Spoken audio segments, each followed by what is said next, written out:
What's going on, Shady people? Shady Penguin here, and I am a little bit disappointed today to bring you guys this video. Now, I was very excited to do this battle against SENSATIONALGP, our grudge match that we did have the team builder for yesterday, and we had the battle, but unfortunately, my microphone didn't record the commentary, so we're going to be doing a little bit of a post-com, and you know that's not typically my thing, so hopefully it's okay. Hopefully you guys still enjoy, but I gotta tell you guys, this was an incredible battle. This was an absolutely incredible battle. So fortunately, I don't remember a lot of it.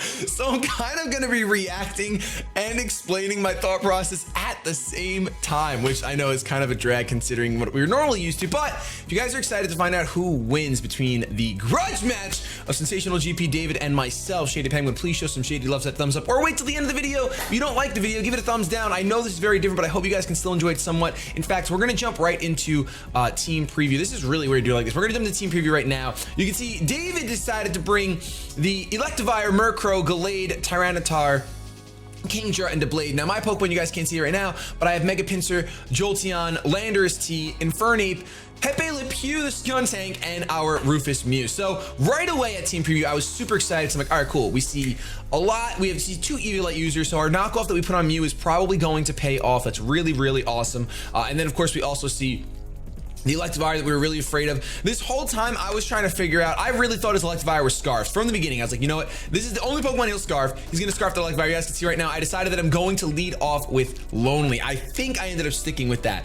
Almost positive I might have changed it because look at all the time it's left. I haven't confirmed. I'm still yammering right now at this point, but I'm pretty sure I want to lead off with Lonely because Lonely is our choice scarfed Pokemon, and it has the ability to just U-turn out no matter what the poor switching is. So I do lock in having Lonely be our lead, not poor switching, but no matter what, if I don't like the matchup, I just U-turn. I'm faster than everything on his team. I outspeed. The only priority he has access to is Shadow Sneak with Gallade and the Shadow Sneak with the Blade. Hashtag, oh, buddy, hearing this.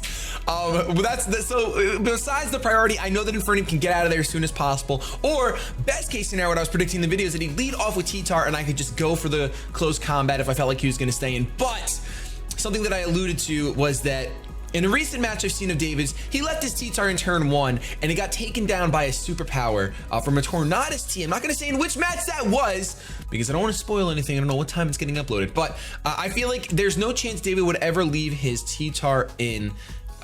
Leave it in against, especially an Infernape, because an Infernape, you have no idea. All you know is that it outspeeds. You don't know if it's choiced. You don't know anything about it yet. So I'm throwing out my Infernape right off the bat. David is issuing Shady Battle me. By the way, guys, make sure you go ahead and check out David's channel in the description. Like I said in the team builder, if you didn't watch it, I advise you do, especially since now this is post-com.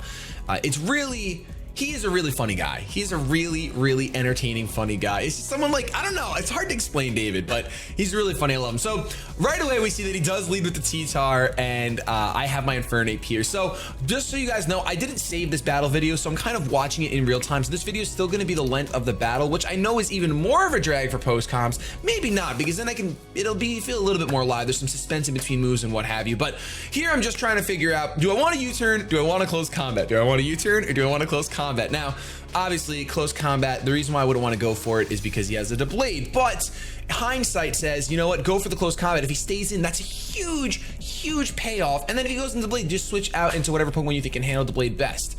But I do end up clicking U-turn, really, really thinking that he is going to switch out. Like I said, David just very recently had his heart broken when he left this Tyranitar in against Tornadus. I don't know if it was Tornadus T. It was some sort of Tornadus, and it just popped a superpower. And that's like a move maybe you're not thinking of, but you see Infernape and you think fighting type move. So I kind of figured there was no chance he was going to leave this thing in. That's what I was thinking anyway. And I clicked U-turn, and we're going to see in just a little bit if that actually ended up paying off. David, David, oh David, my David, the star of David. That's a thing, isn't it? Star of David? That sounds like something, sounds like something. I don't know. Sounds like a nickname. Sounds like something that can exist.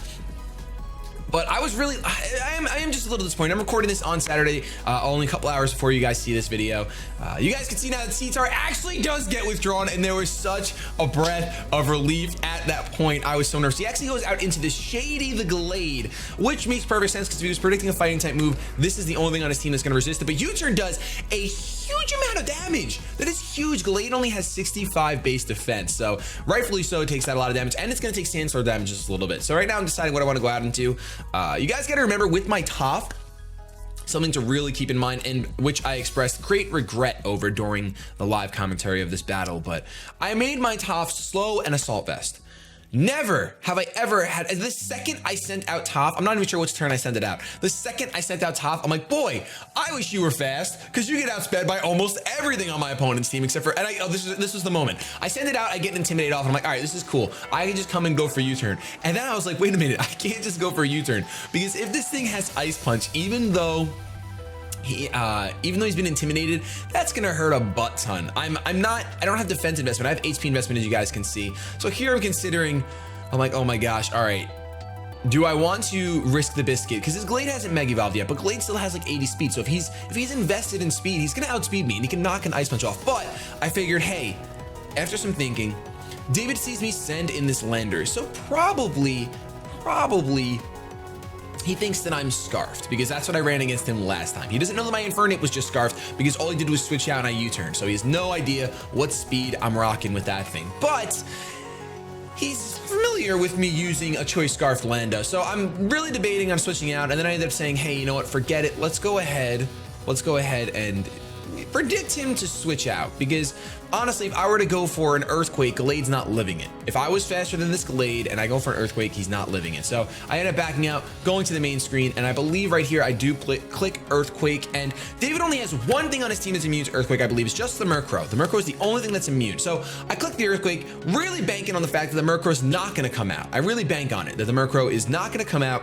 Click on the EQ. I mean, his the Blade takes super effective. Glade will drop from this range. Electivire takes super effective damage unless he's got the air balloon. Everything would take a lot, except for the Murkrow. So what does David do? David sends out, nips the Murkrow, predicting my Earthquake. So totally got that on point. That was an excellent play by David, but luckily for me, I am not Choice Scarfed. I am Assault Vest. So here I say, you know what? All right. Knockoff does nothing to this thing, but if we can get rid of the Eviolite, this thing has pathetic defenses. So let's go ahead, go for a knockoff. This thing, I know that it can't Thunder Wave me. He actually goes for the Tailwind here, trying to set up, and I got a little scared. I was like, whoa, Tailwind, are you kidding me?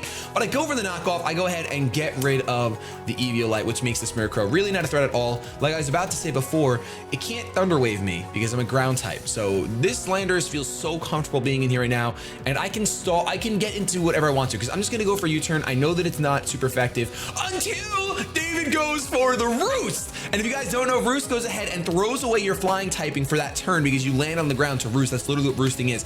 I go for a U-turn, and wouldn't you know it, gets the knockout. I was losing my mind. I'm like, oh my gosh. I mean, like I said, Murkrow has, I think, 45 defense, 45 base defense, and I got rid of the Eviolite, and it was super effective, so that thing was not living. You guys saw what knockoff did while the Eviolite was on there. It still did a decent amount.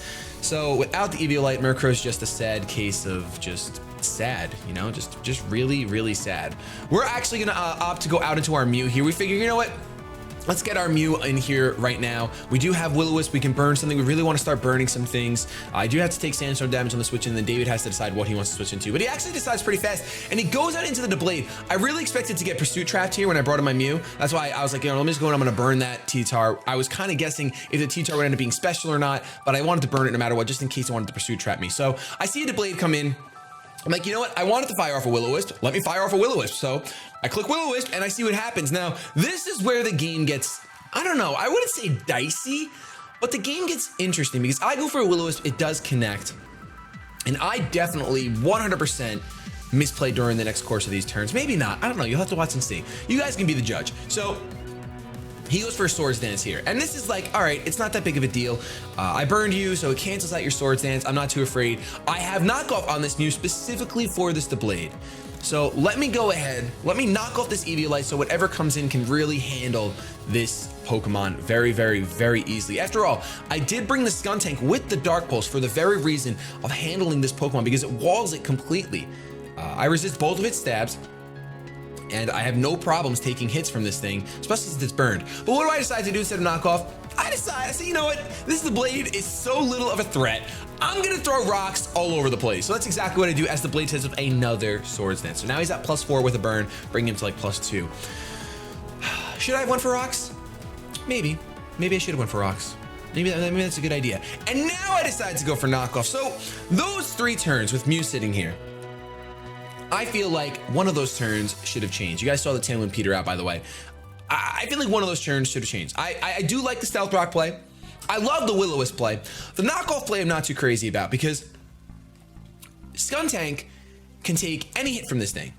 I don't know what it has yet. I'm assuming Shadow Sneak. Every Blade I see has Shadow Sneak. So we've seen Swords Dance. I'm assuming Shadow Sneak. And then probably a Steel type move because I have a Granbull on my team. I could possibly bring a Granbull when I use my UCL Pokemon. So I could see a Steel type move just for more stat. But I go for a knockoff here. It's not going to take him out because even this thing has like 100, it has over 100 defense. And then the Eviolite comes into play.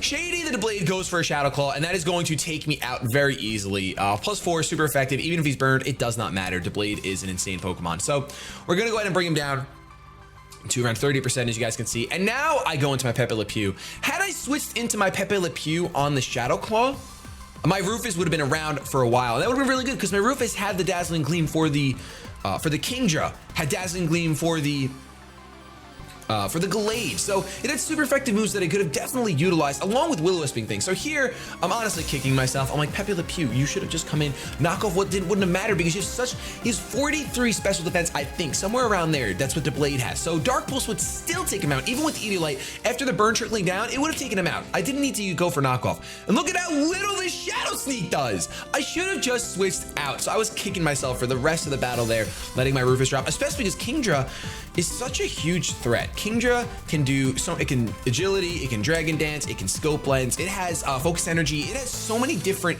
things that it can do. It can be physical, it can be special. So being able to come in with my Mew, know that I outspeed it before any setup, or unless he's scarfed, but no, before any setup, I outspeed it and I go for Dazzling Gleam, and it's probably gonna drop. Maybe not completely drop, but I have my rocks up now, so it might drop after rocks. Drop after rocks? I'll make a shirt that says drop after rocks, and it just says Kingdra like, getting Dazzling Gleam. I'm not gonna make that shirt. Don't expect it to come out. So David's really trying to figure out what to go out here. We really did just exchange Mew for the Blade, but I don't like that exchange. I don't like exchanging what I consider to be one of the top 3 Pokemon in the entire format for a Blade. I don't. That's not a valid exchange. So I totally dropped the ball here, and this is kind of where the game starts this is where the game starts getting dicey after I drop the ball with Mew, because I just shouldn't have done that. I should not have done that. I was kicking myself. I seriously felt like that's how I felt. I just felt like a deep sigh of depression and sadness. I was like, man, you've cat to be kidding me right now. You've cat to be kidding me right now. That's how I felt, but it's okay because I really did get upset in the live comp, but I had to stay level-headed. I was like, all right, let's focus on the game. Let's see what he does next. He goes out into Shady. So we have Pepe Le Pew here, which doesn't do much of anything to Shady, except, if you guys remember from the team builder, I packed this thing with HP fighting. Now, I think I have 76 special attack on a Scuntank, so it's not gonna do too much, don't get me wrong, but I'm weighing my odds here. Should I switch out and take a hit? I really don't want anything taken out. Tyranitar most likely has EQ because the things on his team that I feel like would have EQ are Tyranitar and Electivire. But I end up staying in, just go for the HP fighting. I want to see how much it'll do. And we see the Chopple. That Tyranitar starts chopping away on that berry, and it does absolutely nothing. Even without the Chopple berry, you guys can see that it would have done nothing. But I dodged the Stone Edge. I totally forgot that I dodged the Stone Edge. Oh my gosh. Are you kidding me? Okay, so I dodged the Stone Edge here, which is awesome. And now I'm trying to debate, all right, he's going for Stone Edge. I can pretty much go on at the top, get the Intimidate off. It's neutral, it's not gonna do too much. I don't think it's gonna do too much. So let's go ahead and do just that. Immediately gonna switch out. Now that the Murkrow's gone, I can pressure with EQ. EQ will knock this thing out. EQ will knock Glade out if it switches in. We'll get the Intimidate off. I don't think this thing has Ice Beam anymore. So we get the Intimidate off, we switch into top, but once again, I forgot, well, if he's a speedy T-Tar, he'll actually outspeed me. But because we've revealed now that we are not choice. We did that way early on, but I wasn't thrilled with the idea that if he was if he was a speedy T-Tar, he could outspeed me because I didn't invest anything. Actually, I don't think he could outspeed me. He's base 61 and base 91. I'm not sure. But at this point, I just click EQ. I'm like, you know what? He's not going to think that he can outspeed me no matter what. Even from my choice scarf, he's going to think that I'm like, I don't know, speedy assault vest or something, but I'm actually slow assault vest. So I go for an EQ here. Nothing wants to switch into this. Nothing wants to switch into this at all. So either lets his T-Tar drop, he lets Kingdra take a lot of damage, he lets Electivire drop unless he has Air Balloon. I still don't know if he has Air Balloon yet. Remember, that's my mindset right now, is that I'm going for EQ. He has nothing that's immune. I haven't seen Air Balloon. If he has Air Balloon, he's going to get me so good, especially since Electivire has such a diverse move pool. It really can learn a lot of moves. I really love Electivire. That's why I used Electivire this past week in our Wi-Fi battles. But I click EQ. David's really thinking, do I want to switch into something? EQ's going to hurt like a Banshee, especially if this thing is adamant and offensive, which it is adamant. It's not max attack, but it's pretty hard. It's a Landorus. No one's trying to second guess if a Landorus hits hard or not. So David's just kind of finagling. I was not finagling. I was ready to go. I was just talking about, I don't know, I was talking about the meaning of existence and why black holes are actually a thing. Are we meant to eventually get sucked into a black hole? Are all our lives just a speck of dust in a giant snow globe? Do you think we're living in a snow globe right now? But I do go for the Earthquake, and it's going to take T-Tar out. That's not even a spoiler. I knew as soon as I saw Earthquake, I'm like, T-Tar's not living. That's awesome. So we dropped the Tar. We dropped the ShadyTar. That sounds like something like I would see on Looney Tunes. That not the Roadrunner, but the Wile E. Coyote would use to catch around a ShadyTar, and just ShadyTar and drops it. So he goes out into his Kingdra. Now, my initial thought was, I'm absolutely terrified of this thing setting up either Focus Energy, Dragon Dance, Agility, anything. This thing can sweep the rest of my team almost. So I go for an EQ, but he's actually just gonna go for a Draco Meteor. And remember, I'm Assault Vest, so I was like, oh, I'm gonna live. It's probably gonna do a good amount. I'll probably be able to take 2. But look at that! It does like 57. Thank you, Assault Vest. So we get an EQ off on this Kingdra, and that is absolutely monstrous. You can see, bring him down to like 5%, and he just barely lives the Sandstorm. And that was depressing. And I was like, all right, I'm switching out. He's going for Dracos. Pepe Le Pew can come in here because that's your job, Pepe Le Pew. He went for Draco. He's at -2 special attack. So I actually expected him to switch out. And I wanted to save my Landers to intimidate one more thing, need it be. But I switched into my Pepe Le Pew. He actually stays in and just drops another Draco, which I'm totally fine with because he's at -2 right now. So it shouldn't, I think it shouldn't do too much, but it doesn't do too much. So we're absolutely fine right now. We didn't see a crit there, which could have been huge for him. The Sandstorm does subside, which is stinky for me. That's right, I said stinky for me, because I would have really liked to see him go down to his own Sandstorm. But here, I'm kind of fine. I don't have Sucker Punch on this Scuntank. That's a drag, of course. But I decided, let's just go for Dark Pulse. Even if he goes down into the Glade to get a justified boost, it's not that big of a deal. He actually opts to just stay in, drop a -4 Draco. I don't agree with this play, and I'll tell you why at the end of the battle. I don't agree with it at all. I don't agree with him staying in after he went for Draco Meteor the first time against Landorus. I go for Dark Pulse and I take this Kingdra out. Obviously, it has like 4.5 HP left. Not even 4.5. It has 4. You can't even afford the half HP Kingdra, okay? So Pepe Le Pew putting in the finest right now. I'm just letting you guys know. Pepe Le Pew is putting in the finest. Took out of the Blade. Could have actually taken out of the Blade from like the get-go. And to get a Kingdra. So I'm really happy with Pepe Le Pew. He decides to go out into Shady. And here I'm like, all right, so this thing is your Choice Scarf user. It has to be. The way you just stayed in with Kingdra made me think that I didn't think anything about Kingdra. Kingdra outspent my Landers because it had to. He goes for an EQ, and my thought process was, all right, you know what? If he goes for EQ, I don't want to switch out into Landers and have him predict and go for an Ice Punch, because I really think this thing is Choice Scarf. So what I do here is I'm like, all right, so he's locked into Earthquake, totally cool. Let me go out into Toph, and I'll force a switch because he can't go for Earthquake against a flying type Pokemon. Literally makes no sense. So I'll just be able to fire off another free Earthquake, which is great. Absolutely fantastic. However, I have revealed that I'm not Choice Scarfed. I click Earthquake, and wouldn't you know it, David goes for Ice Punch, and I lost my mind. I was like, why did I assume that he was Choice Scarf? So I'm thinking, like, David would never come to a battle without a Choice Scarf user. Was Kingdra's Choice Scarf user? So that's pretty much why David stayed in with Kingdra and went for those Draco Meteors over and over again. If I was David, I 100% would have switched that thing out after the first Draco, because even I just would have. I would have switched it out. Maybe not after the first one, but definitely when Scuntank came in, I would have switched it out and preserved it because it's Choice Scarf. It outspeeds everything on my team except for the Infernape. The Infernape is Choice Scarf and it's a higher base speed, so I would outspeed the Kingdra no problem. So basically, I wasted my Landers for nothing. Granted, I don't think my Landers could have done anything else but intimidate the Glade. As you guys can see, we're getting really close to the end of this battle. Infernape comes in. And I just click close combat. I'm like, yo, I'm going for close combat. It's gonna take this thing out. It does 90% max, 93, I think it's 93% max, 80% minimum. So I'm like, you know what? I'll get like, as long as I get a high roll, I'll be good to go. Totally fine. And maybe he'll switch out, predicting the close combat, which will be fine because Gallade cannot, even though it resists, it cannot take 2 close combats and stealth rocks at the range that it's at. It's pretty low. It's actually gonna be below 50% when it comes in, I believe, thanks to the stealth rocks. That one big opening move when I went for that U-turn did so much damage to the Gallade, so I wasn't worried about it at this point.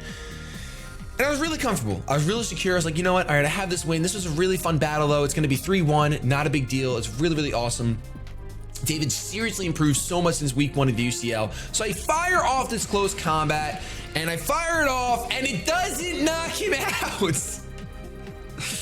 And then, of course, he's going to proceed to go for an EQ, and because of the defense drop and because Electivire is a monster and he's running Expert Belt, he told me it's going to take me out. I think it would take me out even without Expert Belt. The monkey's kind of frail. Lonely's a little frail, which is fine. But at this point, I was like, all right, you know what? No more games. We're going into Savage. We are going into Savage. And I'm not even going to Mega Evolve because you resist flying type moves, but you don't resist a normal quick attack. You don't resist. So what was really a drag is that Mayhem never got to hit the field. I never brought up Mayhem because he had this thing and because it has Motor Drive, and I did not want to give him Motor Drive boost by going for a Volt Switch. So I had to keep that thing in the back. But Pinsir's going to be able to finish up this match. Well, he's going to be able to finish up this Electivire right now. Get a Moxie boost. I'm at +1 now, and the only thing left my opponent has is the Gallade. And of course, you guys can already tell, it's not really a spoiler, but a quick attack after Mega Evolving is going to be able to do that much damage. I don't even think I needed the +1, but it was kind of nice to get the Moxie. He's not below 50%. It's kind of nice to get the Moxie. Something I haven't done all season. Of course, this game is off the record grudge match, and I'm really disappointed that it's not a live comm. I hope you guys still enjoyed this battle. It was a really close battle. A 2-0 transformation from a 2-0 to a 6-0. That's a pretty big transformation for David. So granted, I did play pretty poorly, assuming that the Electivire was Choice Scarf. That was super stupid of me. But you could also say that David could have preserved his Kingdra for a little while longer and really gotten some damage in. After taking that 1 EQ, had this situation come up where I got a +1 Mega Pinsir, I think that automatically was sweet material. +1 Pinsir could have probably taken out the Kingdra after an EQ and then a second round of Stealth Rock damage. So the Gallade is gonna fall, not getting to do too much, and I defeated David 2-0. But it was an awesome match. Like I said, I really hope you guys still enjoyed this video. I know it's very different from what we normally do on the channel. Let me know how you like these, because they're not post-coms where I save the video because I didn't save the video. Unfortunately, I never save my videos because I have the battles right there. But it's very different. Let me know what you guys think about it. I'm not gonna make it, don't worry, I'm not gonna make it a regular thing, but if it happens and I know you guys still enjoy it, it'll make me feel a little bit better. So if you did enjoy, please show some shady love, so that thumbs down below. If you really didn't and you really, you found this video not enjoyable at all, not that you enjoyed it less than regular ones, because I'm sure most of you guys enjoyed it less, but if you didn't enjoy it at all, make sure you leave a dislike and let me know what the reason was. Was it simply because it was post-con? Did you not like the moves that were made? Let me know in the comment section below. I wanna make this channel everything you guys want it to be. And don't forget to show David some shady love over on his channel. Link is in the description. I'd really appreciate that. But I love you so much. I'm gonna get the heck out of here now, though. Have yourselves a good day, but above all else, keep it shady.